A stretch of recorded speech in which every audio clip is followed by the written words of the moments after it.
Welcome everybody. This is Singapore, so I was waiting until the clock switched over to 5:15 so that we would start right on time.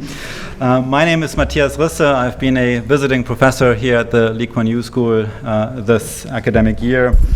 I normally am a professor of philosophy and public policy at the Harvard Kennedy School. It is a great honor and it's also a great privilege to convene both this panel discussion on Can Confucianism Save the World and the subsequent conference on human rights, international relations, and global governance that will take place over the next couple of days here. These two events, I should say, are part of the school's 10th anniversary celebration, and on that occasion it also gives me great privilege to welcome one special guest among us, namely the chairman of the governing board of the Lee Kuan Yew School, Professor Wang Gungwu. Welcome, Professor Gungwu, especially to you.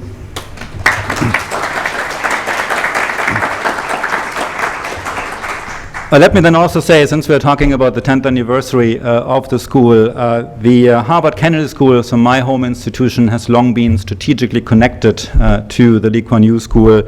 And for that reason, and since this is an anniversary event, I'd also just simply like to say happy birthday on this wonderful event of the 10th anniversary of the school.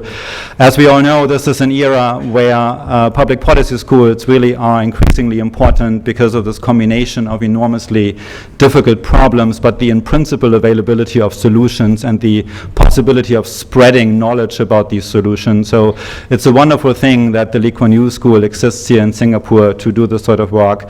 And it's amazing really how far the school has come in the last 10 years. So let's give a hand to the Lee Kuan Yew School on the occasion of the 10th anniversary. Now, let me turn to the subject of the panel. Some of you may find that the answer to this question, can Confucianism save the world, is plainly obvious, right? Of course, Confucianism can save the world, but some of you may also wonder what is the context in which we are exploring this. Why does the world need saving, and what is the particular context in which Confucianism might be able to provide these acts of saving? So let me just say a little bit about what the background here is, why we are discussing this now, what kind of crisis we are addressing here. And the kind of crisis that we are addressing here is the current predicament of democracy.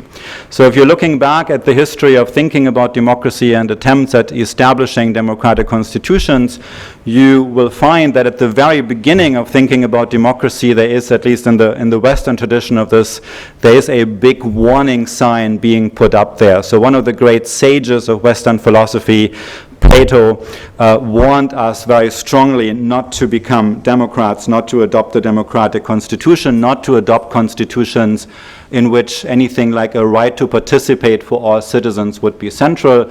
And the reason that he had, and there's this famous line in the Republic, in Plato's Republic, saying that the reason for that is, if you do this, then you would give power to those people, and that's the quote now, who really only live from day to day, indulging in the pleasures of the moment. So democracy would mean to give over power to people who really are not competent, not wise, not foresighted enough, not capable of judging things, and that is just a recipe for disaster. So from the beginning on, we had this warning sign, and this is also a warning sign that the great theorists, the great thinkers of democracy, and also the people like John Stuart Mill and James Madison, and also those who wrote constitutions, have always been keenly aware of. There's always been a sense that democracy clearly comes with dangers. Nonetheless, if you think back at the 20th century, if you think back at the great ideological struggles of the 20th century, democracy has clearly emerged as the winner. So you could say democracy is the last utopia that we still have for a good form of governance. So around 1990, certainly most people would have said, obviously, democracy is the one sensible way of living together, and democracy is the one form of government that is sustainably legitimate. The idea that everybody has a right to participate, the idea that everybody has something like one vote, right? So the principle one person, one vote, something like this has to be the key to enduring legitimacy. So about 20 years ago, I think many people, a great majority of people would have agreed on this. But in the last 20 years or so, we also have seen enormously many problems in the implementation of the idea of democracy. So in a way, Plato has come back, right? Plato has come back both internationally and domestically. So if you think about the experiments in democracy that have happened around the world in the last 20 years, Russia is not in good shape. Egypt is not in good shape.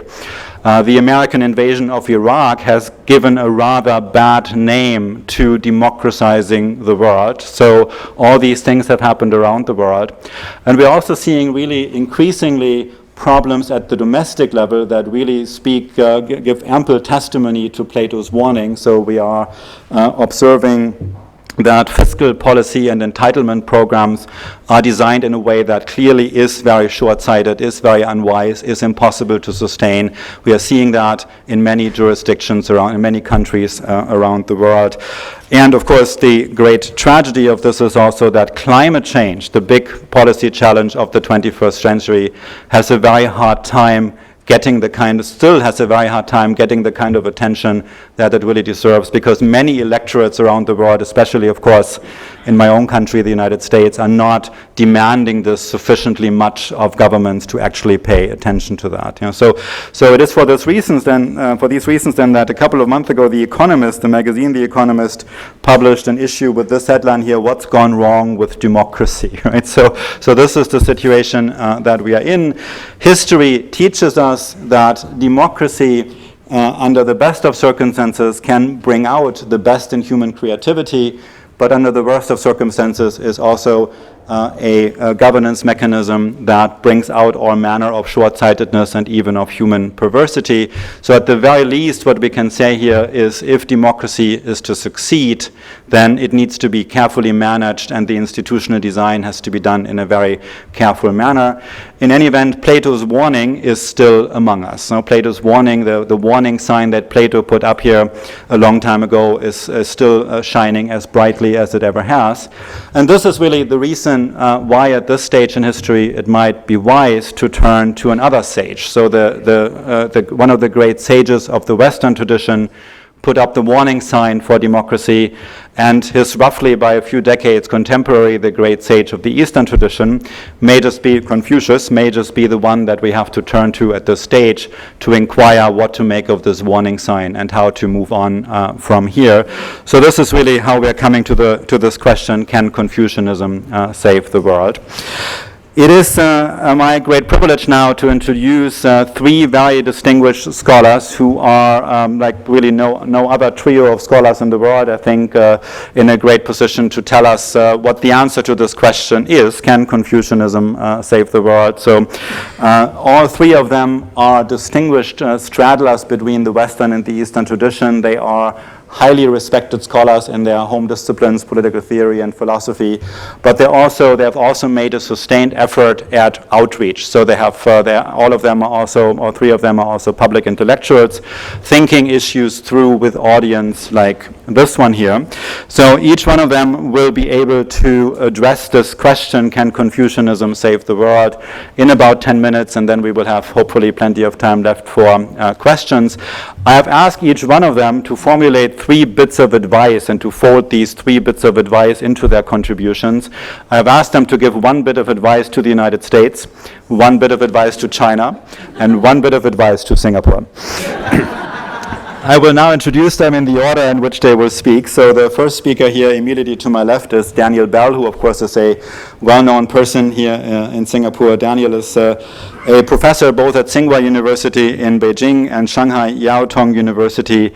He is originally from Montreal, studied in Oxford, and then I think it was originally for reasons of love that he went east from there, right? And has since become a major presence in the Chinese intellectual scene, to such an extent that they even sent him on missions to Greenland to propagate the Chinese way. At least that's what he told me once. Daniel is, of course, a well-known author of numerous books and anthologies on questions that bring to bear Confucian thoughts on questions of political theory and political design. He will be our first speaker. The second speaker then to Daniel's left is Joseph Chan, who is a professor at the University of Hong Kong, educated at Oxford and also the London School of Economics.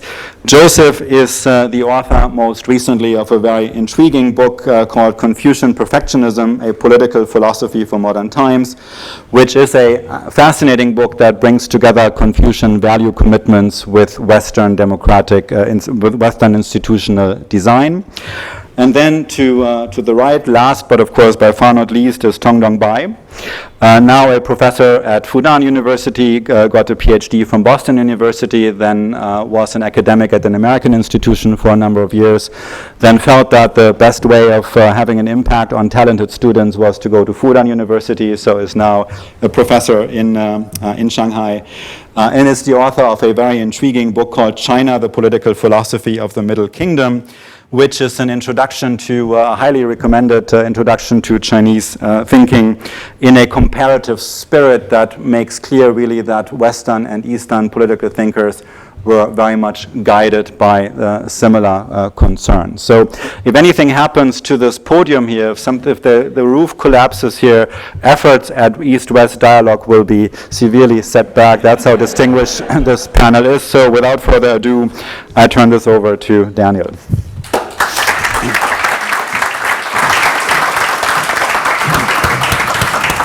Well, thank you so much, Mathias, for the lovely offer and honor to be here. And I must say I feel somewhat out of my depth because I've only been working on Confucianism for about 20 years. And compared to people like Professor Wong, I really am a novice. But I guess the optimistic side is that according to Confucianism, we morally improve as we get older. So I still have a ways to improve.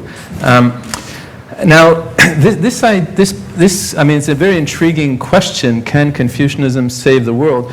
And I'm going to paint in broad strokes. I apologize to my philosopher friends who like many distinctions. But now, I guess it needs to begin first with a diagnosis of what's wrong with the world. And I guess the two main problems, as I see them, first is a kind of ecologically unsustainable way of life. You know, that if we keep on going the way we're going, you know, the rate of extinction of species and global warming, of course, that this is really a recipe for disaster. So in other words, the kind of lack of harmony with nature. And I guess the second main problem, as I see it, is a kind of economic inequality, both on a global scale as well as within countries. And the question is, how can Confucianism help to not so much cure, but at least improve the situation? And I think we could diagnose it in an even more narrow way. We can say that ultimately these two problems are linked with the view that that happiness lies in the pursuit of individual desire that almost takes an excess form. You know, this idea that we want to express our preferences almost regardless of the impact on others and on nature. And I think the two main economic and political systems of our day really encourage this tendency. You know, capitalism obviously is a system that's founded on the view that we should pursue our economic self-interest. In the short term is fine. You know, who cares about the long term? And democracy, you know, as Mathias just said, I mean, one of the key problems with democracy in the sense of one person, one vote, is that, you know, people should just express their preferences, or as Americans say, vote with their pocketbook, and the leaders are supposed to act on those preferences. Now, if there's a big problem between, or let's say if there's a conflict between the interests of the current generation of voters and future generations, or between the current set of voters and nature, obviously, typically, the current interests of voters triumphs. And that's a very big problem with democracy. So the question is, how can Confucianism help to mitigate those problems? I mean, I think at the level of philosophy, the answer perhaps is easier. I mean, I think there are at least two key values in Confucianism, at least two key values that are prioritized in Confucianism that could really help. And the first, we can call it harmony or social harmony, 和谐 in Chinese. In English, it's not very well translated because when we think of harmony in English, we tend to think of conformity and uniformity and consensus. But in Chinese, it's very clear that 和 or harmony is not the same as 同, which means uniformity, conformity, and so on. The Chinese idea of harmony really includes respect for diversity. It's really, we're assuming that the world is very diverse, and out of this diversity, we want to use peaceful means for creating something both more beautiful and more moral than the individual parts. And I think if people and if governments value harmony, it would really help to alleviate some of those problems. I mean, just think about it. You know, if instead of prioritizing the pursuit of individual freedom, you know, the governments, again, as a byproduct of the Confucian idea of harmony, which respects diversity, there's a lot of freedom in any sort of Confucian society. But still, we have to think, you know, what should we do, whether as individuals or as governments seeking policies? And if the first thing that comes to mind is we should try to promote harmony between people, between family members, between citizens, between countries, as well as harmony with nature, it would help to improve some of these problems. For example, the pursuit of individual interests would be restrained because we would consider the interests of other people as well as the interests of nature. Now, what that means practically, we can argue about, but at least any society that takes this idea of harmony seriously, I think, can really help to deal with the main problems of the world today.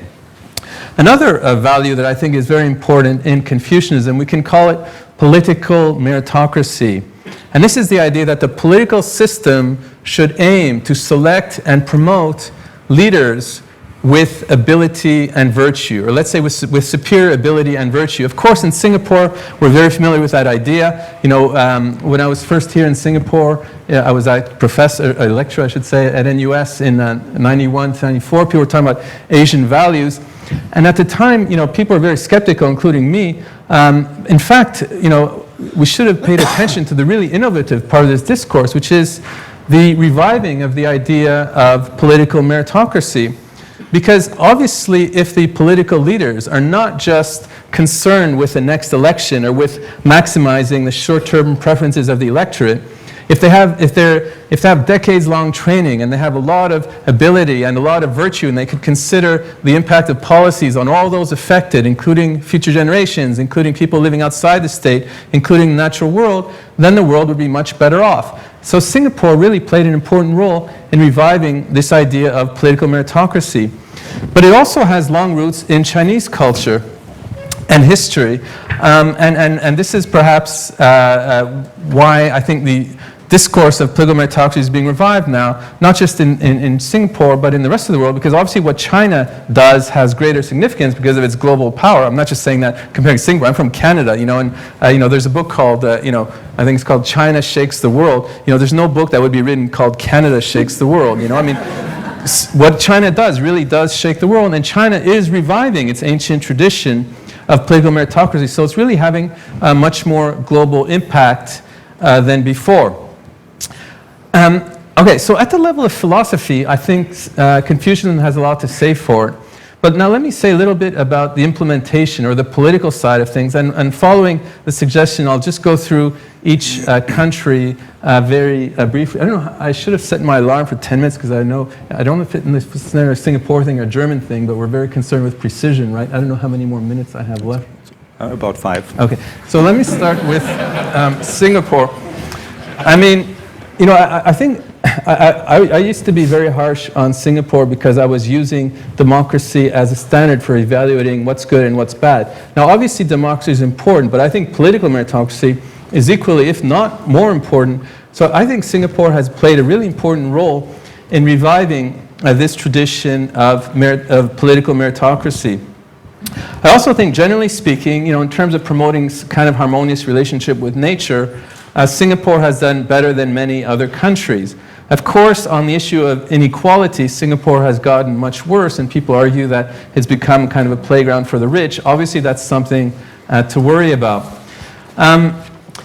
the question is, to what extent Singapore can have global impact? And I think the problem is not just that Singapore is too small, but even the leaders said that the reason we developed political meritocracy here is because of our own context. We're small, we have small talent pool, very few natural resources. I guess the ocean doesn't count, and therefore we need to, pay special attention to selecting and training a political elite.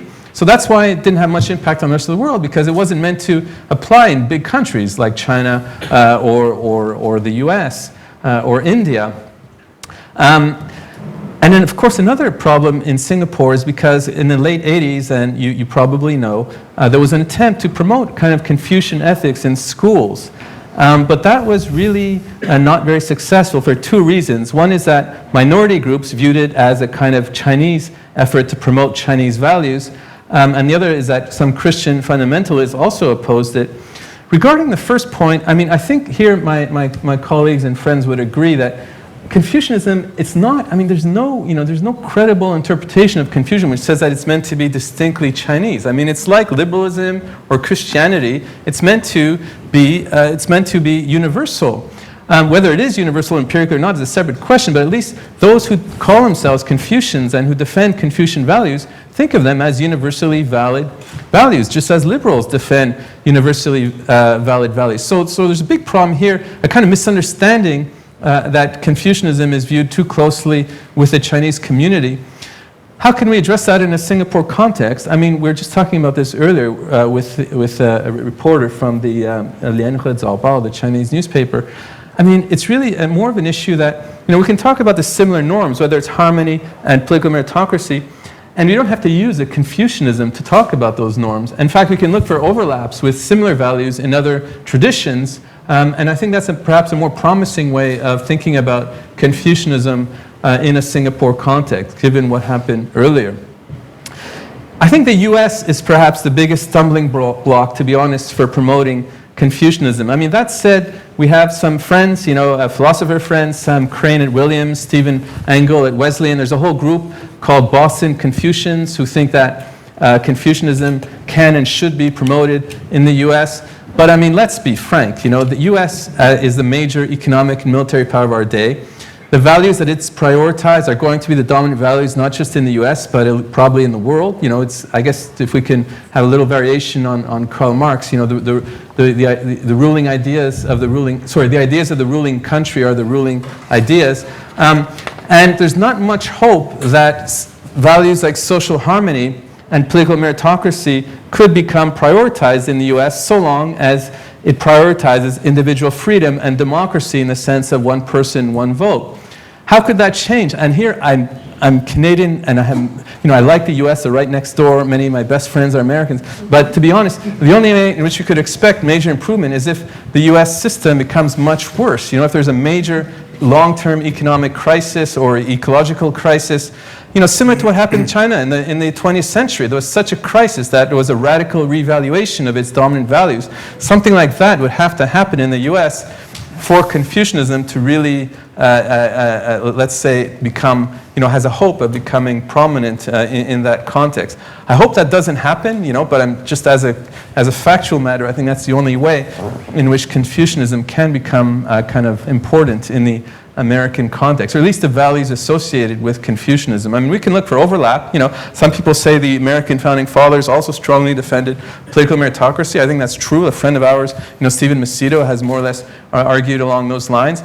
But that tradition has become downgraded so much now that there's very strong anti-elitist view in the U.S., and it's hard to promote those ideas in the American context. Like John Stuart Mill in the 19th century said, extra votes should go to educated people. If you were to say that in American context, people would think you're outside their moral universe now. It's just something has changed in the U.S., perhaps not for the better. I think China is perhaps the most hopeful country in terms of promoting Confucianism and for it to have a global impact. Of course, the main reason that China is big and that whatever it does has, can shake the world, as I just mentioned. And as an empirical matter, Confucianism has been revived in China over the past 2 or 3 decades. Not just kind of officially it's not officially embraced, but many political leaders, including Xi Jinping, he just went to Qufu, which is the kind of hometown of Confucianism, are kind of promoting Confucian-style values, and there's much more. But it's also among intellectuals, like us, and people in civil society. There's tons of experiments promoting Confucianism in schools in China. So I think it's a very exciting development. There's still a long way to go. In other words, there's still a big gap between the practice and the reality in China, and there's still a big gap between the reality and the ideals in China. But I think it's perhaps more promising there. So what can China do to kind of close the gap between the ideal and the reality?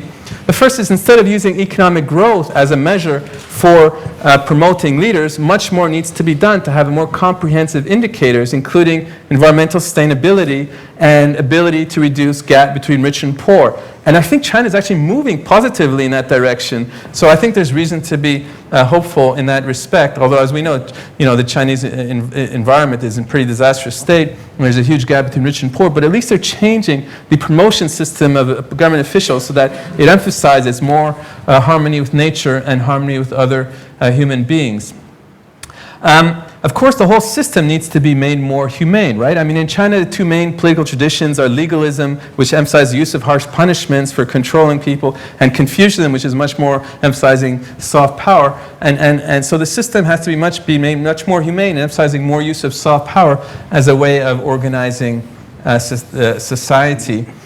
And there's also... Daniel, maybe a wise concluding thought. Okay, yeah, I guess the final concluding point is that it needs to emphasize, too, to repeat this point, that Confucianism is not a kind of Chinese thing, Just like the Americans, when they defend democracy or freedom, they don't say it's only American values. The Chinese, it has to be very explicit that in China, it's not just the Chinese thing. Confucianism is a universal ideal. Maybe it could be best instantiated and best in China and best promoted, but it needs to be emphasized that it's a universal value. And I'll just give you one example to finish my speech. I have a very close friend called Ham Chae-bong. He's Korean, and I edited a book with him many years ago called Confucianism for the Modern World.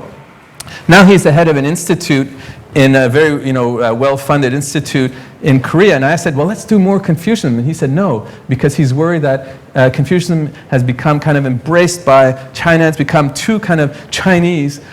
So I think for Confucianism to have impact outside of China, that tendency really has to be questioned. And you'll probably notice, even though I wear Chinese dress and I drink warm water, that I'm not fully Chinese myself. So I think that's very important to emphasize that point. Okay, I'll end here. Thank you. Thank you.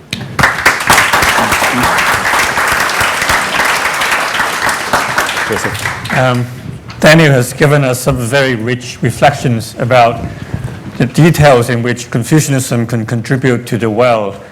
And I hope that would save me from some of the details myself, so I would spend a little bit more time on the philosophy, especially on treating Confucianism as a historical project to save the world, how it has emerged and how it has failed, and what we could do today to sort of rescue Confucianism as a project. My answer to the forum's main question, can Confucianism save the world, could be summarized into 2 sentences. Before Confucianism can save the world, we must first save Confucianism. And when Confucianism is saved, it could perhaps make the world a better place to live. So that's my answer. And let me elaborate on that. Confucianism needs to be saved, not just because it is a very old tradition of thought that can't speak effectively to the conditions of the modern world without systematic reconstruction. Confucianism needs to be saved also because from the very beginning of its inception, it has been troubled by a serious gap between its high political ideal and the harsh reality it faced. In fact, Confucianism emerged as a profound but failed attempt to save the world. And today, if we want to save Confucianism, we must learn first from its profound insight as well as its profound failure. And what preoccupied Confucius was the decay of the social and political order of the Zhou dynasty. in which the power center occupied by the Son of Heaven was unable to command allegiance of the feudal lords. Political elites were more motivated by self-interest than by virtue, and they played more by the rules of power than by the rules of rituals.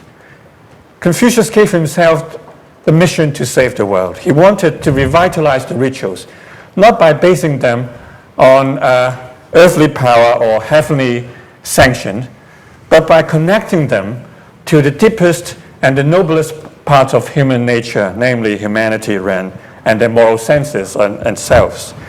Confucius believed that human beings are capable of cultivating moral feelings and virtues. Now, from the point of view of a morally cultivated junzi, gentleman, virtue is what he or she desires for its own sake. But from a social point of view, virtue is the foundation of a successful social life. Children respond with filial piety to the love of the parents. Ministers return loyalty to the rulers who treat them with respect. Truthfulness earns the trust of others, and benevolence wins the heart of the multitude. But Confucius overestimates the power of virtue. Virtue can't protect the weak against the strong, and it is quite powerless against naked selfishness or wickedness. While a sustainable, flourishing social life requires virtue, in pressing situations, most people would find it convenient to resort to power or to submit to it in order to protect themselves or advance their interests. Ironically, Confucius himself is keenly aware of the fact that his moral approach to the world cannot save the world. In the Analects, his student Zilu comments that, quote, "As for putting the way into practice, the master knows all along that it is hopeless," end quote. Confucius and later Confucian thinkers, however, have decidedly rejected the legalist solution to the problem of the world, a solution that stresses or that makes heavy use of reward and punishment, and mostly punishment, to cope with the reality of the world.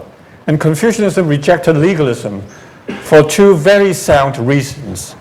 First, excessive use of reward and punishment makes people become shameless and moves them farther away from moral cultivation. To accept legalism is equivalent to abandoning the best part of humanity. Second, reward and punishment alone cannot ensure long-term peace and stability. If people have no virtue, then even sophisticated rules of sanction could only breed ingenious crimes. So if people have no virtue, no government of any kind can save the world. So Confucians face, therefore, a difficult situation. On the one hand, they can't accept legalism. On the other hand, they acknowledge that rituals and virtues have failed to control the elites. The challenge then becomes this: is there any alternative that effectively tackles problems in the non-ideal world and yet retain Confucian ideal aspirations? This question, I argue in my book, has haunted Confucianism for more than 2,000 years and remains very much a serious question for Confucians today. I think the best way to meet this challenge is to adopt liberal democratic institutions that are shaped by Confucian values rather than by the liberal conception of the right. I decouple liberal democratic institutions from their popular philosophical underpinnings, namely popular sovereignty, political equality, and individual sovereignty. Instead, I ground them on Confucian ethical values and redefine their roles and function in such a way as to strengthen both Confucianism and liberal democratic institutions. Now, under appropriate economic and social conditions, the institution of liberal democracy, particularly limited government, democratic elections, human rights and civil liberties, seem to be more effective than any other political systems in restraining political power, preventing blatant corruption, and compelling elected officials to work for the well-being of the people. Since Confucianism holds that political authority exists for the well-being of the people, it has very good instrumental reason to adopt democracy. But Confucianism does not adopt a purely instrumental view of democracy, I think, because democracy's value lies or can also be understood as expressing another political ideal that Confucianism endorses, namely the ideal political relationship marked by mutual commitment and trust between the elected officials and those who elect them. On the one hand, the elected officials are committed to governing the people in a trustworthy and caring manner, and on the other hand, those who elected the officials express their willing endorsement and support. So the point of democratic elections is thus to select those who are public-spirited and trustworthy, as well as to make explicit the public's endorsement and support of those who are elected. So we have both instrumental and expressive reasons for Confucianism to endorse democracy. Now, while democracy can help express and promote Confucian values, Confucianism can also work to the advantage of democracy. A well-functioning democracy needs a virtuous citizenry to ensure that it doesn't degenerate into a form of highly antagonistic politics based on short-term or narrow self-interests. The cultivation of Confucian morals as a form of humanity-based moral education may well be more effective than liberal civic education in instilling the virtues that promote the health of democratic processes and politics. According to the Confucian conception of moral education, people should cultivate certain virtues whether or not they choose to participate in public affairs. These virtues, respect, reverence, sincerity, lenience, trustworthiness, industry, and beneficence, make individuals better people, and they offer them guidance in their interactions with family members, with friends, colleagues, and fellow citizens. As such, Confucian moral education provides a stronger incentive as well as more opportunities for citizens to cultivate civility than liberal civic education, which is often narrowly conceived along the line of critical thinking and acquisition of public affairs knowledge. Confucianism can also provide some useful reflections on how to select virtuous and competent people to serve in politics. If democratic elections do not furnish an adequate number of high-caliber politicians, or if they discourage politicians from making policies that are conducive to the long-term interests of the people, Confucianism would encourage people to consider alternative institutions to supplement democracy. In my book, I've suggested, by way of example, a second chamber of legislature whose members consist of seasoned participants in public service, those who have acquired a strong reputation in serving the people. But I have no time to go into the details because the chairman is now reminding me that time is up. Mathias asked us to conclude with a piece of advice for each of the three countries, Singapore, China, and the US. Normally, I don't feel appropriate at all for me to give any advice to any countries, but I feel, as a good Confucian scholar, I hope, obliged to do the request as requested. So I would say the following, very, very briefly. US has a democracy, but it has very little moral education. And partly because of that, I think its democracy is not very healthy. So I hope that the people and government of the US could consider developing a more robust kind of moral or civic education for citizens than a more popular kind that consists merely of development of critical thinking and an acquisition of knowledge of public affairs. Now, China has no democracy or civil liberties, or very little of them. But without these institutions, its moral education, if there's any, would be either futile or politically self-serving. So I would urge the Chinese government to strengthen its rule of law, liberalize its regime, and then introduce democracy starting from the local level.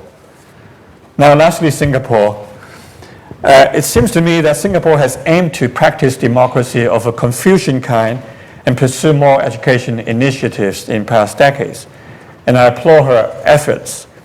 Both projects are hard to do well, and certainly there's room for improvement. I hope the Singaporean government could do more to encourage citizens to take initiative in participating in common affairs and to pursue more educations by themselves. So in short, more bottom-up rather than top-down strategies. After all, more education has to be done through active practice on the part of citizens themselves. I'm also a little concerned about the culture of meritocracy in Singapore today. It seems that its model of meritocratic leadership has slowly shifted away from the traditional Confucian notion of gentleman that ties virtue to a strong sense of self-imposed responsibility for the people, to a kind of global CEO ethnic that ties competence to an acute sense of self-importance expressed through lucrative salary pay. As Confucius says, heavy use of reward and punishment leads people astray from proper moral cultivation and cultivation. Leaders must set a good example for the people. So this is my humble advice to the Singaporeans.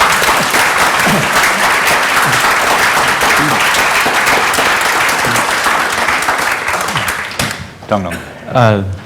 I think my two fellow Confucians have already said everything that needs to be said.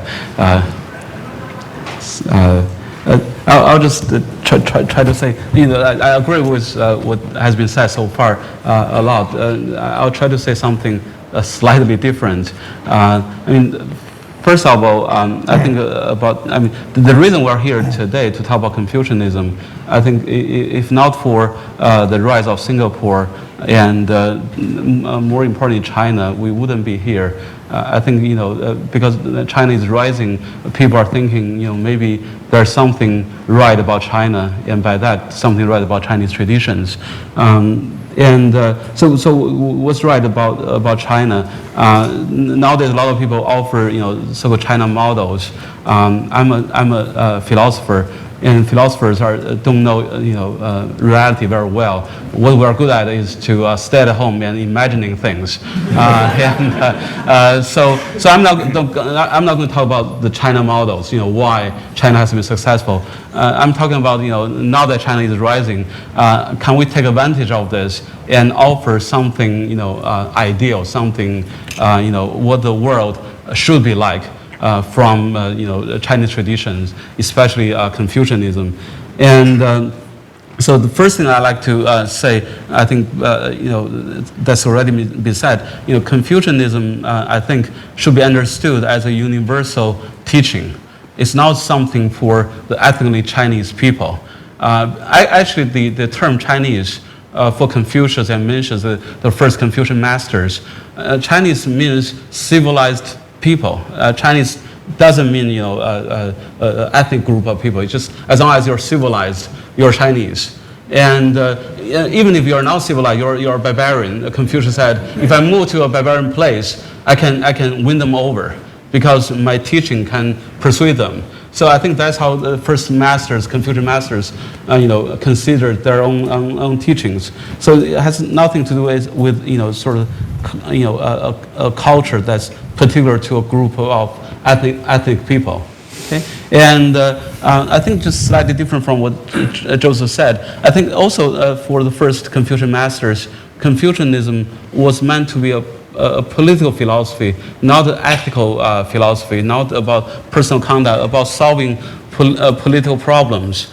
And the reason was that there was a big regime change when Confucius and Mencius came to the world. They were trying to solve that problem. And in the book Mathias mentioned, I introduced a rather crazy thesis. The transition Mencius and Confucius faced was a sort of modernization.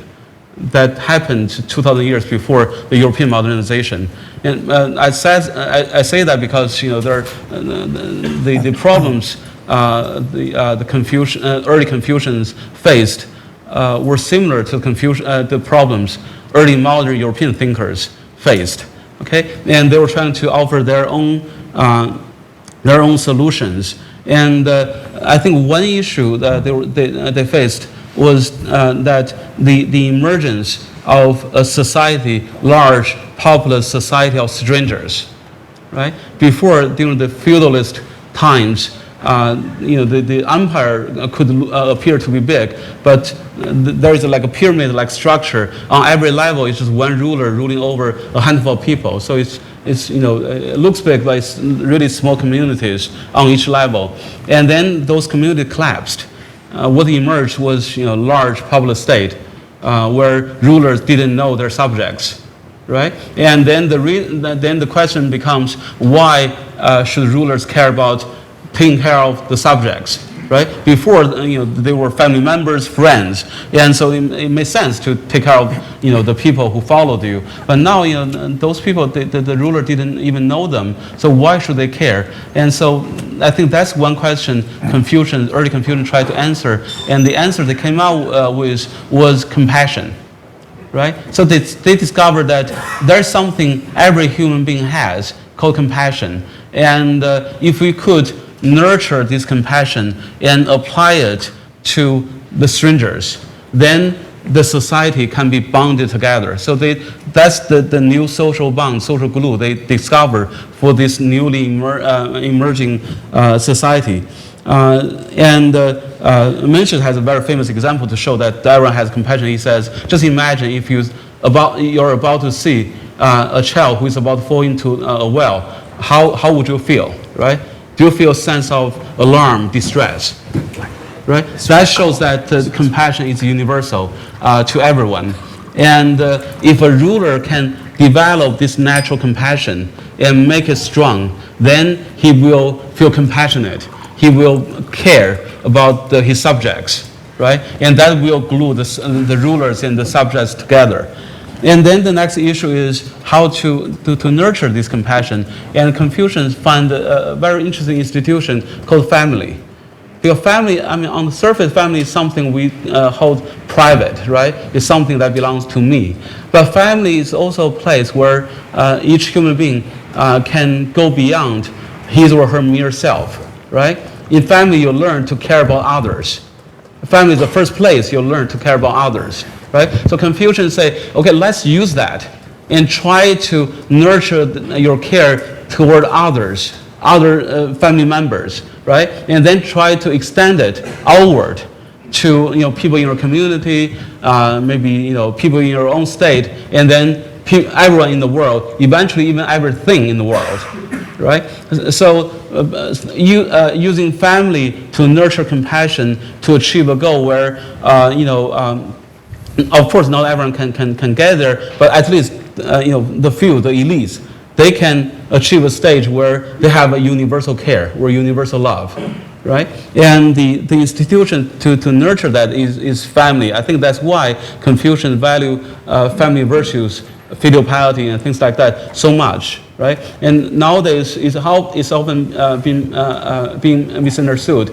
They think that when Confucians talk about filial love, filial piety, it means Confucians try to reinforce the authority the authoritarian regime has, right? But for Confucian, it's not that's not the reason. The reason is to train people, cultivate people to care about others. Right? And so the ideal is kind of universal love, but at the same time, Confucians think that when you nurture this care, your care for strangers comes from your care for your family members, right? So the care for your family member is the root for your care for strangers. So for them, even if you can achieve the stage where you have universal love, you still care about your family members more than people in your community. You still care about your people, your own state more than foreigners. You still care about human beings more than animals more than plants, right? So the Confucian ideal is universal but unequal love. Okay, and so that's what Confucian tried to achieve. And then what does that mean to today's world? I think from that understanding, Confucians developed another answer to an urgent issue at their times. Namely, at their times there emerged independent sovereign states, right? And how to deal with state-state relations. And Confucians argue that okay, we should use compassion to deal with state-state relations. But so compassion means that we should care about every human being in the world. We should not care about only people of your own country. Okay, and then some people argue that okay, then Confucians could not recognize the sanctity of the state, right? Because it advocates universal care. But I just said that for Confucians, the ideal is universal but unequal love, right? It means that it's justified to care about the people of your own state more than foreigners, right? So a weak version of patriotism is justified by Confucians. But Confucian wouldn't accept the idea that you defend your state's interest by all means. Right? I think that's a problem with a model that emerged in Europe, the nation-state model. Right? The nation-state model, following this model, we believe that my country is right or wrong. Whatever my country is doing is right, is justified. Okay? Within the country, we're all a big family. Outside of the country, they're all strangers, have nothing to do with us. So the hell with them. So we can do whatever we like to do to them. Okay? And for Confucians, to love your country is justified, but to love your country by all means is not. Okay? So they advocate a weak version of patriotism that does take interests of other peoples into account. But it's different from another model that emerged from the West, the cosmopolitanist model, where we care everyone equally, right? And for Confucian, you still care about your own people more than others. So from a Confucian point of view, the nation-state model is way too selfish and leads to a lot of wars. And actually, that's a reason nowadays a lot of people worry about the rise of China, because they think that China will follow the other nation-states. First revive and then revenge, right? And so in that sense, if the Chinese government can go back to the Chinese tradition, maybe it can save itself and also save the world from another, conflict, as in the conflict in World War I and World War II. Okay, and then of course, as I mentioned, the West develops another model, the cosmopolitanist model, where we care about everyone, human rights override sovereignty, right? But I think from Confucian point of view, the problem with that model is that it's way too idealistic. No one can actually get there, right? If no one can actually get there, and we pretend to get there, it will lead to cynicism, right? When Americans claim that they liberate Iraq for their human rights, but then Americans still care about their own people more, then people think that no, so they're a bunch of hypocrites, right? And no one believes in that kind of ideal anymore. So Confucians have nothing against universal love. It's just that when you push universal love to that kind of demanding level, it cannot last forever, and it will it will backlash. And when it does, it will destroy those ideals. Okay, just like what happened after the Iraq War, people now stop believing in one country trying to help another. Okay, so in that sense, I think the Confucian sense of patriotism tries to find a middle ground between this all too selfish nation-state model and all too idealistic cosmopolitanist model. Right? So that's about international relations. Then about domestic politics, I think both Daniel and Joseph already have said a lot. So for Confucians, the legitimacy of the state lies in the service to the people, right? And a person can be a ruler because this person can serve the people. That all gives him or her legitimacy to rule. Okay? So using the slogan of President Lincoln, So for Confucians, Confucians have no problem with two elements of the three main elements of democracy, of the people and for the people. Right? The state should be of the people and for the people. And Confucians, I think, differ from liberal Democrats on the third element. Confucians don't believe that the state should be by the people, right? And the reason is that on the one hand, it's kind of strange because on the one hand, Confucians believe that everyone has a chance to become a member of the elite, right? Everyone has a chance to become a ruler, a member of the ruling class. Okay, and in terms of potential, so we're all equal. But at the same time, they think that in reality, only the few can actually make it. Okay, if this is the reality, then in the political decision-making process, we should give more voice to the morally and intellectually competent people. Okay? So that's their ideal regime. And then the next issue is why is that regime a better regime than the kind of regime that are available today? Okay? And so a lot of problems with liberal democracy are already mentioned. So let me just sort of summarize the problem that have been mentioned. I think there might be four problems with the one person, one vote democratic model, not about the liberal part, the constitutional part. I think in terms of the whole package of liberal democracy, constitutionalism, rights, liberties, freedom of speech, and things like that, they're all good. We should embrace all those things. The most problematic part is one person, one vote. Right? Why is it problematic? First of all, I think beneath one person, one vote is the idea that we the people know the best. Okay, and as long as we vote on our own individual interests, the interests of the state will be taken care of, right? And so it doesn't necessarily lead to that, but it often leads to a sense of anti-intellectualism, and also a sense of radical individualism. Okay, and I think only in the U.S., people like someone like Sarah Palin has a chance to become presidential candidate. Right? I think that's one telling sign of ideology one person, one vote encourages. Okay? She did not become president, though. The problem took care of itself. And then secondly, in terms of one person, one vote, it gives too much voice to the voters.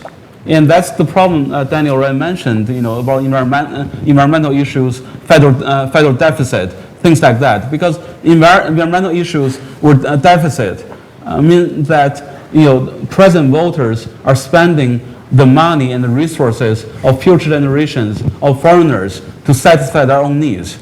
But future generations and the foreigners have no vote, right? So they cannot have any influence on a state political decisions. But those decisions have influence on other people's, right? And but they have no voice under the one person, one vote regime. Okay. And third, even among the voters, they're more there's a majority and a minority. So one thing that often happens to recently democratized state is that when it becomes democratized, the first thing that happens to that state is ethnic cleansing, right? The majority tries to oppress the minority. In a liberal democracy, that won't happen because it has a rule of law, rights and liberties and things like that. But still, the majority tends to silence, in a less violent manner, the minority. Okay. And lastly, even with regard to voters, I think that democracy is built upon the belief that voters can understand at least their own interests very well. They're rational in a very narrow sense of that term. Okay? But that belief has also been challenged by a lot of political scientists, political philosophers. Right? Recently, there is a book called "The Myth of Rational Voters." Right? So the very idea that voters can be rational in a very selfish, narrow sense kind of way, even that voters are now competent to make rational decisions. And why is that? And going back to the beginning, the moderator mentioned Plato. The thing about Plato's Athens, right? Athens was the first democracy in human history, but Athens was a very small state, right? And later, a French political philosopher Montesquieu said that only in a small state can democracy work, right? Because in a small state, political matters are simple enough for citizens to understand. And there's no the interest of the individual is in line with the interest of state. But once the state is large, the interests become way too complicated for common people to understand.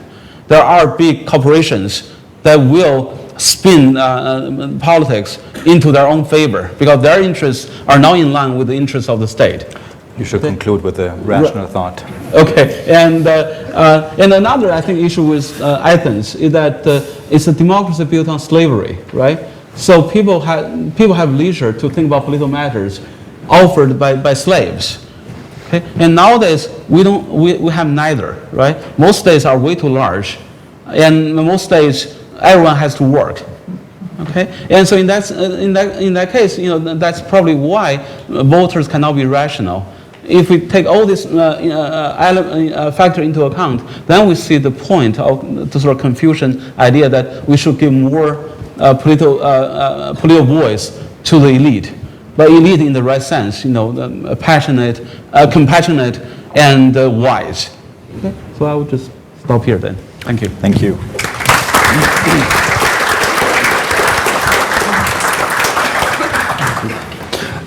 Well, so these were three very intense blocks of thought. We'll proceed to the question part now. So the usual way of doing this here is there's 2 mics in the room.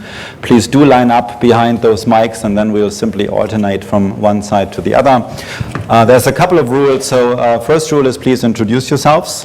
The second rule is keep your question reasonably short, and the third one is please direct the question at one of the speakers specifically. So please don't just say, I'd like the panel to address. So select one person you'd like to answer your question, please. Thank you. Right, so I'm Ian Chong, I teach at NUS, and I have to say that I'm glad I live in a small state that's built not on slave labor, but low-wage migrant labor. So perhaps there's hope for democracy in Singapore after all. Okay, but my question goes to Professor Bai. There are a couple of things that I'd like to ask. One is, when you talk about Confucianism, what exactly do you mean by Confucianism? Because we do know that Songming Li Xue and Yangming Xue are very different. They argue with each other. That Wang Ming's Gexing and the Baoshou of his opponents are very different. And these differ again from the later late Qing takes on Confucianism, and they are highly they contend with each other quite a bit. So I hope you can clarify what you mean by Confucianism, and also I'm wondering what role does dissent have to play in Confucianism? There's a lot of talk about harmony, yes, but there are intense debates within the Confucian tradition itself. And if you look at Mencius, what was he doing? He was berating kings all day, right? So what role does dissent have to play? I'd be curious. And when you talk about unequal love, how far do we want to push it? Unequal love in the Confucian tradition, commonly understood, looks at, puts the place of women down. And indeed, if we look on stage today, it's all men, white men and Chinese men. I'm not helping the problem, but that's an issue, right? Okay, one rule for the responses, keep the responses reasonably short, even though this will normally mean you cannot address the full force of the questions that came at you, so that we can get as many people in as possible. First of all, about Confucianism is a very long tradition. You can find almost any idea in Confucianism. So by Confucianism, I really mean the early preaching Confucian thinkers like Confucius and Mencius. Right? And about dissent, right? You're saying that. I think that's a question really for Daniel, right? He talks about harmony. I never mentioned harmony as a Confucian virtue. Yeah, of course, so that's 三退三让, right? So you 把难的问题让给 Daniel. Yeah, and actually, it has something with a common misconception of Confucianism, especially in the past 100 years or so in China. Confucians are taken as just underlings for authoritarian regimes, right? But throughout the history, I think Confucians are often objectors to authority, starting from Mencius all the way down. And I think the emperors knew that very well. I have a lot of anecdotes, but I'm not going to waste time here. And finally, about men, I should just mention that of course, early Confucians said a lot of things bad about women, and but back then everyone did. Right?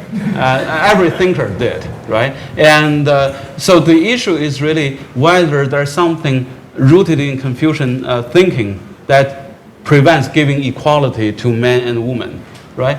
And so far I haven't found anything, right? And in contrast, actually, Confucians have resources to support gender equality. Because, and one issue with gender equality that women still today have to, if they raise children, they have to stay home and be away from work for a while, right?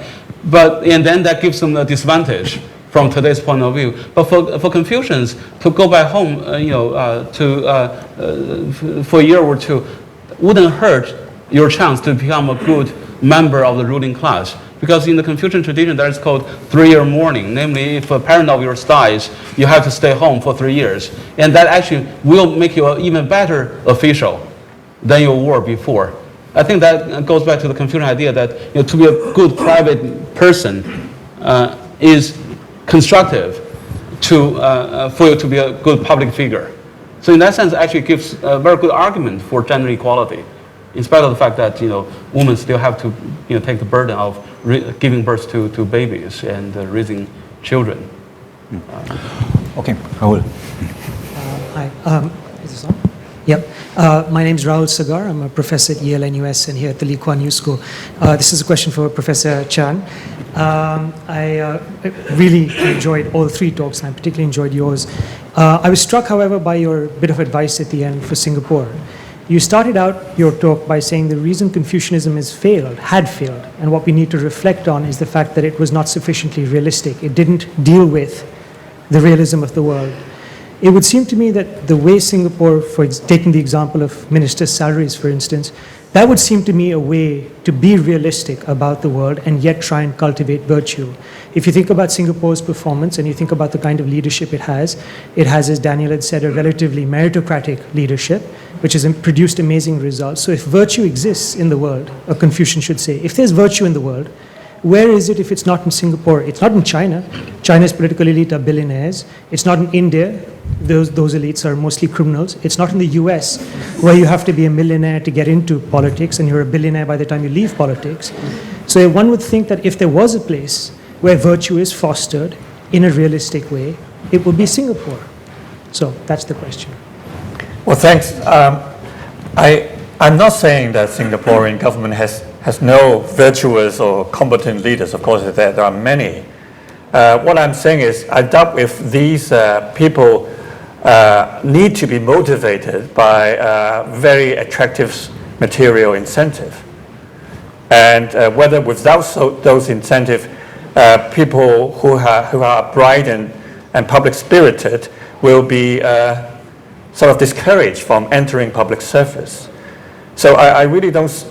Well, if realism means that you have to use every means to induce people, then Confucianism would go along with realism to a certain degree, but not too far, to the extent that heavy use of material incentive would simply just send a wrong signal to people and society as a whole. So I'm not sure whether it is really unrealistic if, let's say, we had their salaries cut by 1/3 or a little bit more, and then that would create tremendous disincentives for young talents to enter. I'm not so sure about that. Let's try it out, and also in the meantime, we should also try to promote moral education. So people need to learn that public service is its own reward. Being virtuous and being able to help people is its own very reward. Yes, please. Hi, my name is Yvonne. I'm a PhD student at the Lee Kuan Yew School. My question is to Professor Bell. you mentioned some of the criticisms of Confucianism, but one I think you did not mention was the fact that it has been said that Confucianism has been instrumentalized as a political tool by authoritarian governments. Do you think that Confucius would approve of this application of his philosophy, and why? Thank you very much. Yeah, thank you. I think that's an excellent question, and many people worry about, especially the Chinese regime embracing Confucianism. But that said, and maybe I think Bai Tongdong is a bit of an exception here, many of my Confucian friends in China hope that there'll be more official embrace of Confucianism rather than less. Of course, we worry about misuses. How to prevent the misuses? We need freedom of speech. That's so important, much more freedom of speech. But at the end of the day, there has to be strong, excuse me if I say that, central government support to promote Confucianism in schools, for example, and also in the training of government officials instead of Marxism. I mean, it seems so obvious, that Marxism provides. I mean, I love Karl Marx, actually. Well, I love it. I read, many of his works, and it's 40 volumes, but there's hardly anything about how to train political leaders to be more compassionate and having more ability, right? I mean, the whole, notion of higher communism. There's no state and no need for leaders, no need to cultivate leaders, so it's a non-issue. But Confucians say even in ideal society, there's a need to have compassionate leaders with ability. So in schools, the moral education should really replace Marxism. I mean, I'm not in China, so I can say replace Marxism with Confucianism, and also for the government officials, the training should involve much more Confucianism and less Marxism, and that would, I think, it would really improve the society. And to prevent the misuses, we need a lot of freedom of speech. I think is absolutely key. Thank you. Yes, please. Dr. Astrid Tuminas, I'm an adjunct professor here at the Lee Kuan Yew School of Public Policy and a director for Legal and Corporate Affairs at Microsoft. My question is to Professor Joseph Chan. I very much like the way that you propose this middle path of marrying Western liberal democratic institutions with the highest, most humane and humanistic values of Confucianism. So setting aside Singapore, the United States, and China for a minute, would you comment about Hong Kong? And how you would assess where Hong Kong stands today towards this middle path, and what advice you might give the territory. Thank you. Oh dear, this is...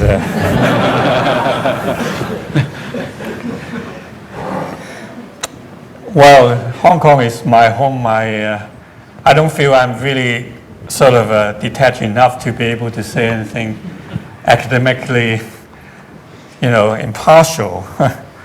And... well, I once thought that Hong Kong could try out experiments like what I've suggested in my book, like a bicameral system. But those days have gone.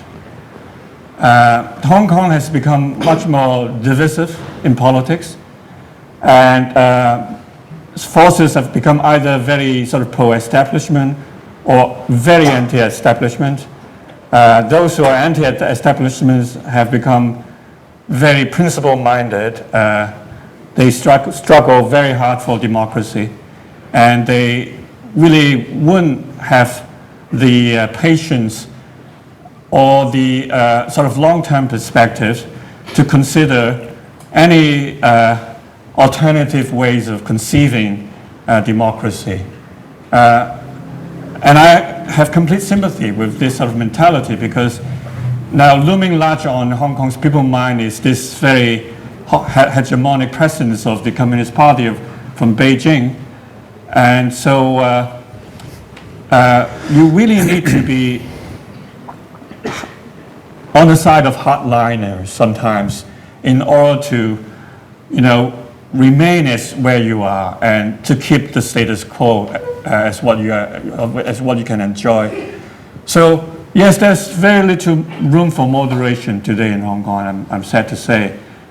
People like me who are moderate Democrats, moderate liberals, moderate Confucians, and moderate whatnot, find it extremely hard to, have my voice heard and even respected, by extreme sides. So I'm not too hopeful. Civility is degenerating. Even if one day we have implanted the system of democracy, I'm a bit concerned whether people have the necessary civil attitudes to deal with people from different political opinions and factions. So that's the situation I've painted you, no doubt very personal and a bit pessimistic. But my other friends, if they are from Hong Kong, I have a former student here from Hong Kong, and friends from Hong Kong might add their different views. Thank you. Yes, please. Hi, I'm Devin Joshi. I'm a professor at the University of Denver, and I'd like to thank you all for a very stimulating panel. And what I see as a kind of message going on here is that Confucianism is an alternative way of thinking and approaching political design and political thought or ideology than liberal democracy.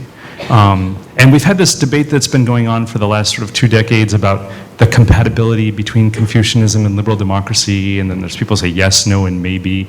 And so I'll just address this. I guess I have supposed to pick someone, so I'll pick Professor Bai. And I basically agree with your view that Confucianism is a sort of for the people, but not by the people. And liberal democracy is supposed to be by the people and for the people, but democracy promotion industry is just by the people. And if it's for the people, then hey, that's great too. But there isn't much emphasis placed on that.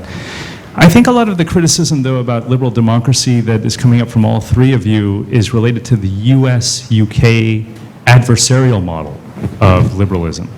And that's a model that is based on protective liberalism, in a sense, and it's not just a one-person, one-vote system, but it's more of a $1, one-vote system, because really, it's the people who finance the campaigns. These are not publicly financed, these are privately financed campaigns. They're the ones who basically set the policy agenda and have much more influence in the parliamentary and congressional arenas. Within liberal democracy and within liberalism, though, however, there are multiple schools of liberalism. And so not just protective liberalism, but neoliberalism may also be, at the global level, part of this ecological crisis and inequality that we see in disharmony. But there is also developmental liberalism. And if we look at the Nordic social democracies, they have used developmental forms of liberalism and social corporatism, which have brought about universal policies, universal social policies. So where everyone gets education, everyone gets healthcare. It doesn't matter, it's not like a MediSave account or something like that. I'm wondering what your thoughts are in terms of how Confucianism melds with kind of social democratic liberalism, and whether Confucian philosophy would support kind of universal entitlements, universal welfare state, the kind of the countries that a lot of people see as sort of the ideal or as the model among real, Sweden, Denmark, Norway, those kind of countries. Your thoughts on that? Right. So actually, that is a kind of weak point of my own thinking. I grew up in China and then I lived in the U.S. for 13 years. So that these are the two countries I know the best. And I'm always I always think that the European experiences are quite different. And so I don't think I can adequately address that issue. But just in terms of the idea, right? I mean, for Confucians, the government is responsible for the moral and the material well-being of the people. And so in that sense, of course, the kind of universal welfare state will be something Confucians support. But it's kind of interesting. I mean, Confucian position. I mean, so it thinks that the government should be responsible for education, some sort of economic fairness, if not equality, for the people. At the same time, Confucians in the history tend to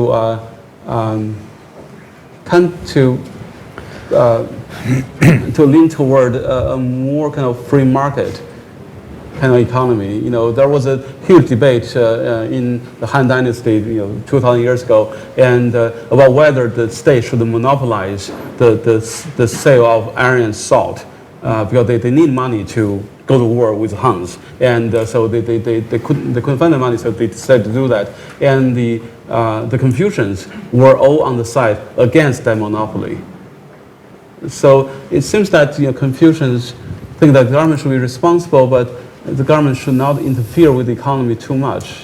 So how does that position, how can that be a consistent position in the first place? Secondly, how is that position different from sort of the European, more sort of Nordic kind of socialist kind of position? And also, I don't. I think that I was told that the Swiss, when they consider themselves not able to cast a vote on something, they just stay home, right? And so if somehow we can give that kind of education to the people, you should only vote when you have enough knowledge, right? I think that would be a good thing to have too. I mean, it seems to be something the Swiss are able to achieve. Maybe it's just a legend, but that's what I've heard.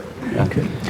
I just want to elaborate a little bit, or supplement, because I teach this course on political theory at Tsinghua University in China, and I just had a professor from Copenhagen who gave a lecture on the philosophy of the welfare state, and turns out that the particularities of the Nordic countries, small population, usually lots of resources, ethnic homogeneity. I mean, they're just so different from the context in China that it's really, But then, most significant, when my students ask, well, what about the taxation rates? And then he mentioned, 50%, 60%, and they were all shocked, and they said that would never work in China. And I think it's partly related to the reason that Bai Tongdong just mentioned, that in Confucianism, there's really a strong emphasis on low taxation and allowing for much more room for free market. There's a concern with equal distribution of wealth, but it's not meant to come from high rates of taxation. It's just not going to work in a huge country like China. And there's very little social support for that. Okay, since we are running out of time, what I'd like to do now is to switch into collecting mode. So we'll take all 5 remaining questions one after the other, and then each of the 3 panelists gets a final word. So we'll alternate, and please keep it very short at this stage. Okay. Test. Okay, I'm Clay Burrell. I teach Chinese history and Chinese literature at Singapore American School. So it's a high school. I've been doing it for 60 months. All but the last class that I taught, it was an absolute failure to get students, college-bound students, to understand Confucianism despite intensive reading of it, intensive discussion of it, and so forth. Quite recently, instead, we started calling it self-cultivation, not Confucianism, and we turned it into practice, not theory. I'm interested in the gap between reality and ideal that many of you have discussed, and I'm wondering if there are any institutions that any of you know of whose mission is realistic in terms of actually spreading Confucianism, possibly with different terminology than Confucianism, into non-East Asian, non-Chinese educational systems. I am one teacher with international students who would like to find an institution that is trying to broaden the reach of Confucianism. The advanced placement system of the United States, the AP system, there is no such thing as an AP Chinese history class. The IB system got kicked out of Minnesota because it was considered communist, right? And so I don't know who to ask the question to. I simply wonder if any of you know of any institutions that have it as a goal to actually try to implement green shoots of Confucian studies beyond East Asia. Thank you. Going to you right away. Yes, my name is An Vu, a German-Vietnamese entrepreneur residing in Saigon. My questions is, my comment is the following, that I think, as you mentioned at the beginning, the context why we discuss Confucianism or the renaissance of Confucianism is the crisis of democracy and the question of how the failure of the West or the Western dominated thinking in dealing with global issues. So at the core of the problem, it seemed to me the question of political legitimacy. And the other reason why Confucianism has become so fashionable, from my point of view, is of course the economic success in Asia, especially in the Confucian countries. So it's a little bit stunning for me, because Confucianism and its rigidity and conservatism have been blamed for the backwardness of Asia over centuries. in comparison to the West, or the rise of the West. So suddenly it has become so fashionable. So my question is, because Professor Bell pointed out several times to Singapore as a good model of Confucian model, as a success model. So I'm wondering whether the right question should be, can Lee Kuan Yewism save the world? This would be the right questions, because it seems to be a very unique blend of Confucian thinking, which also pointed out by Mr. Lee Kuan Yew himself, and Western, a smart policy of importing Western virtues. So the last question is our panelist is whether the whole thing here, as the fact is that the Chinese government is sending intellectuals like Mr. Bell to Greenland to propagate Confucianism, whether is it just a kind of a strategy to promote the Chinese form of soft power as an ideology that's the underpinning for China as a coming great power. Thank you. My name is Henry Chen. I'm a student at SMU. I have two questions. The first one is echoing that gentleman's question. Because less than 100 years ago, Confucianism was singled out as the single most backward factors that holds China very backward. And I think that Wu Si Yundong is really targeting Confucianism in a big way. So many people have commented that Confucianism is a very status quo philosophy. It always favors those in power. So when the country is on top of the world, it's a very good philosophy. But when it's at the bottom of the cycles, it's a very reactionary philosophy. So that's my first question, how shall we on that? The second question is that the president of China last week gave a very important speech at University of Beijing. He talked about putting up the world-class university, and he using a lot of words on Chinese, traditional Chinese culture. He did not single out Confucianism, and neither did he use Marxism. So he just said that traditional Chinese culture. So I want to take your view on the relationship between traditional Chinese culture and Confucianism. And what is the president's real meaning when he talk about traditional Chinese culture? Is it anchored in Confucianism, or did he just pick the good points of Confucianism? Thank you. Hello, I'm William. I'm a student in Lee Kuan Yew School of Public Policy. And I have two questions. The first one is about what Prof. Bai mentioned, that compassion, the implementation of compassion in state-to-state relations. But from my point of view, I think it that didn't work somehow, because modern Chinese history proved that if a country only upholding the morality without military power, it will lead to failure. So from my point of view, the military power is a foundation. So based on that, you can talk about the morality. And the value of the Confucianism, I think there is a more key concept in Confucianism is about Wang Dao. Translated to English, maybe benign, benevolent power or morality. So the value of Wang Dao is to regulate the great power, to regulate and inform and warn the great power how to use the power. So that's the value. And the second question is about the misuse of the, just as mentioned, misuse of Confucianism. As we know in Chinese history, the emperors always use Confucianism to regulate others rather than himself. So that's the paradox. If we want to implement Confucianism into reality, into the modern political system, and as just as Prof. Joseph mentioned, you want to close the gap between the Confucianism and the liberal democracy institution. But actually, I think there is paradox is assumption about the assumptions of the Confucianism and democracy. Because in Confucianism, also in Plato and Aristotle philosophy, they assume that the emperor or the leader or the director is the best model of the whole country. But in democracy, we assume that the politicians are all evil. So these two different assumptions lead to different expectations of the people. So what do you think the gap between the paradox between the two theories can be mitigated?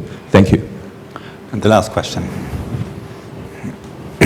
Hello, my name is Rifan Miller. I'm from the National Institute of Education. My question really has got to do with education and the statement that you made about Confucianism being universal. Where I come from in my line of work, there's this really long tradition, right, of dividing educational systems between the East and West, right? West as liberal, critical, more superior, the East as passive, obedient, not too critical, and weaker. But at the same time, the entire of Asia, right, is grouped under East, and high-performing countries like Singapore, Taiwan, Japan, China, Korea, right, they get clumped together under Confucian heritage countries. And recently, a lot of scholars in education have been trying to kind of save, the Eastern category, right, by using Confucianism to present the East education in a more positive light.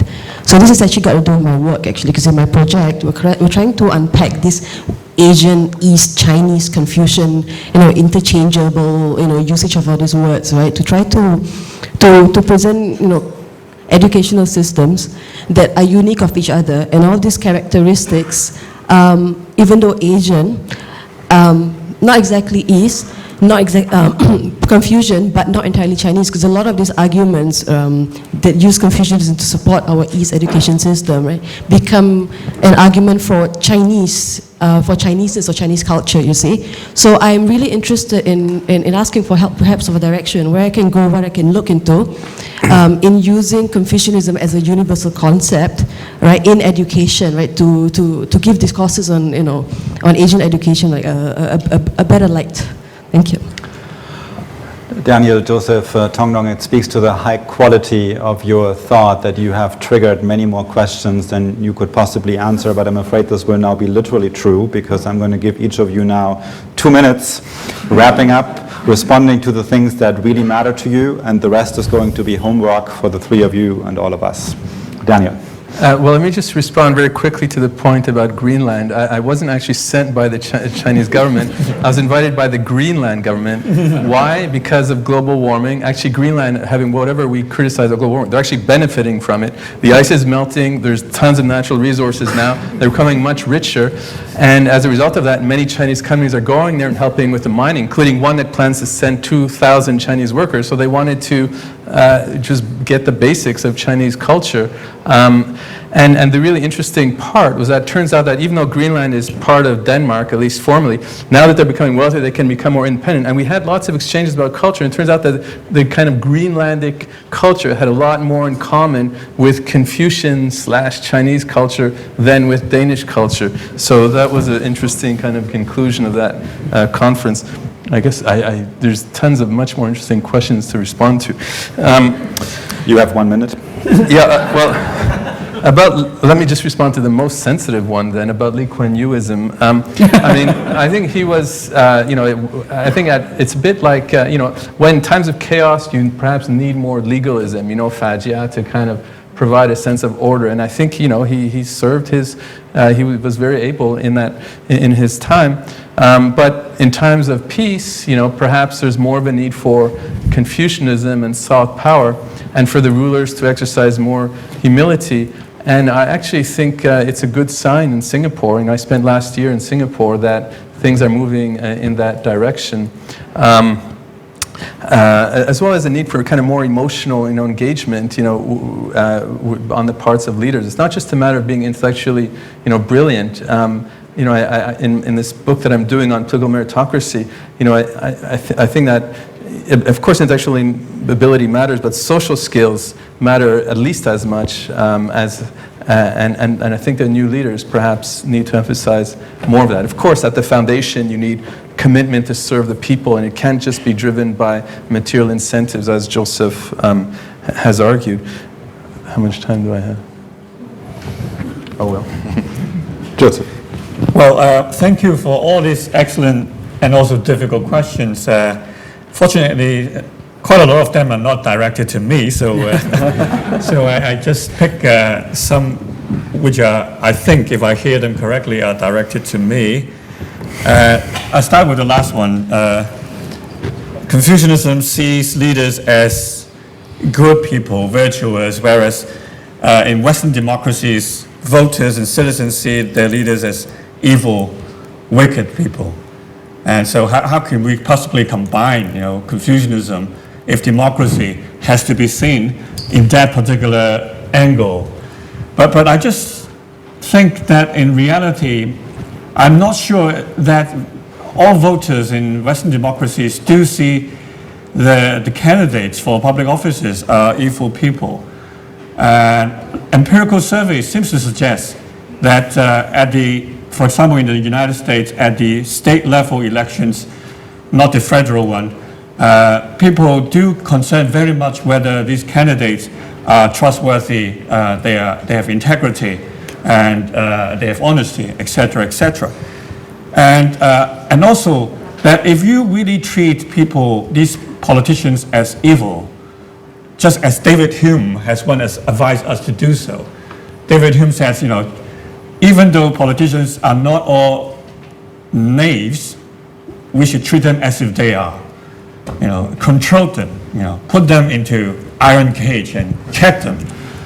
But this view of politicians, first of all, has two problems. First, it discourages sort of people who have better view of themselves, have virtues and reputation and honor, from entering politics, because I don't want to be associated or thought of as belonging to this group of knaves. And secondly, if you treat politicians really as bad people, then you need to devise hugely complex set of rules to sanction them, to prevent them from abusing the power, etc., etc. But I've explained, it is going to be futile because these full-time politicians, they are professionals, they can exploit these rules to such a way that ordinary citizens cannot find it, can find it very difficult to really oversee. Lawyers, they will be assisted by lawyers, not from Lee Kuan Yew School, of course, but from maybe other schools, to assist their way of sort of overcoming rules for their own benefit. So I don't think really seeing these people as bad works. So I'm not saying that politicians are all good. There is, in actual fact, a distribution of self-interested versus altruistic motives among politicians. And we should encourage those who are more public-spirited to emerge and then give them certain leeway.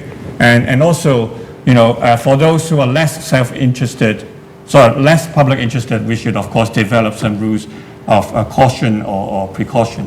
So why don't you go in politics in Hong Kong? Good question. I think about it. Tongdong. Right. So just let me pick just a few questions. I mean, two questions are about how sincere the present Chinese government promotes Confucianism in China, and it's often reported, especially in Western media, that this is all conspiracy by the Chinese government to offer legitimacy to itself. But I think beneath that kind of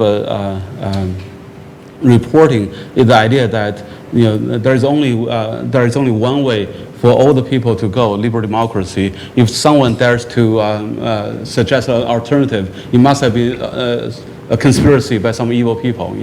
It cannot be sincere.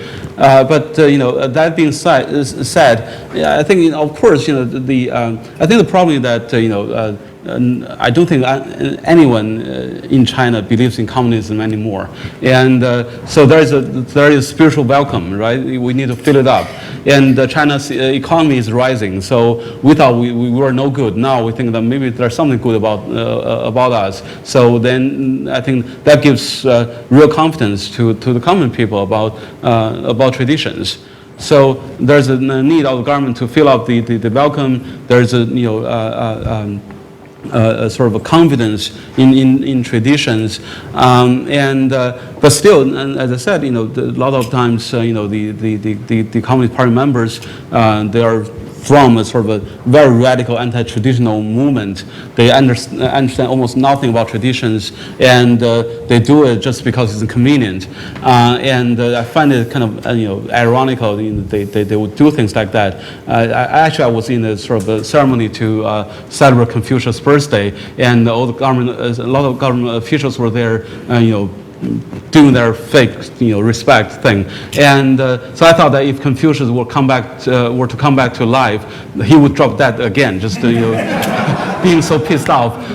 But then I thought maybe not. He might be happy because the Chinese communists, as I said, are the radicals among the radicals, right? The most anti-traditional people. But after 100 years. After 100 years, they still come back to Confucius.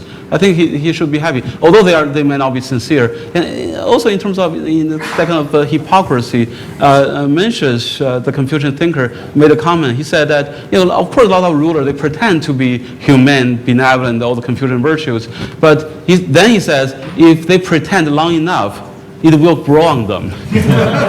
Right? So I hope that just keep pretending. One day it will grow on them. That's the sort of hope I have for China. And